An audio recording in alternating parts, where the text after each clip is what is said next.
hands I bring, before the hands that have washed me clean. Through his split palms the holes he still does bear, hollow hands filled with grace that he does not spare. And he who held the waters in the hollow of his hand, and yet remained unfilled, it is he who we all crucified and we all killed.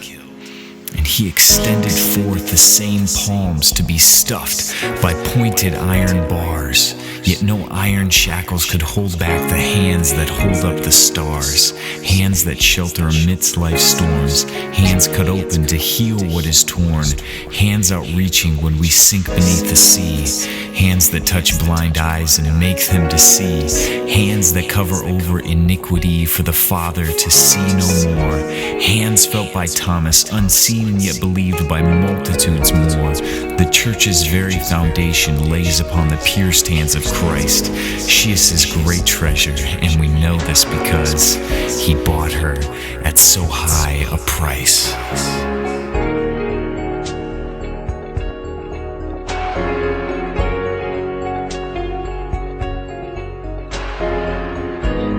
Nothing in my hands I bring, before the rock, earth's founding king, cornerstone split to gush blood and living water, rejected by builders, reviled by men, forsaken by the Father, undeserving of every hammer stroke, unworthy of the force beams that he caused to grow.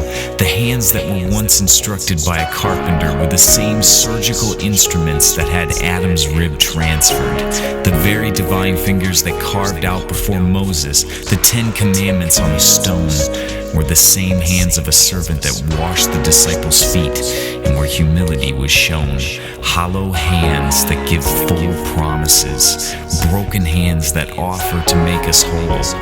Into the same hands that were stretched out and hollowed, I raise my own in honor and cry, may your name, Christ, be hallowed.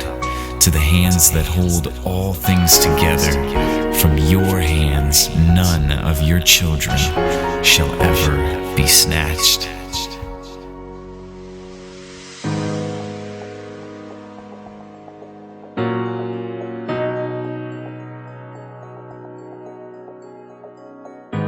Hands wrapped twice in swaddling clothes, once at birth and once at death. Hands of the second Adam opened on account of the first, whom he gave breath.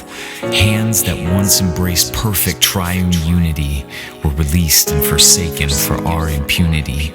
Hands sovereign over all things were forced to grasp splintered beams. Perfect hands without flaw bore the full wrath of God for us, defiling his law. His hands became the sponge to soak up all of our guilt, hands bearing every weight of wickedness that we built. His hands were hollowed, and his scars none can erase, nor should we want to, for they are the cupped hands in heaven that now gush forth the full measure of the Father's grace. It is the hollow hands that give full promises, broken hands that offer to make us whole. And to the same hands that were stretched out and hollowed, I raise my own in honor and cry, Christ, may your name be hallowed. Once stricken, smitten, and afflicted, hail now the hallowed, risen.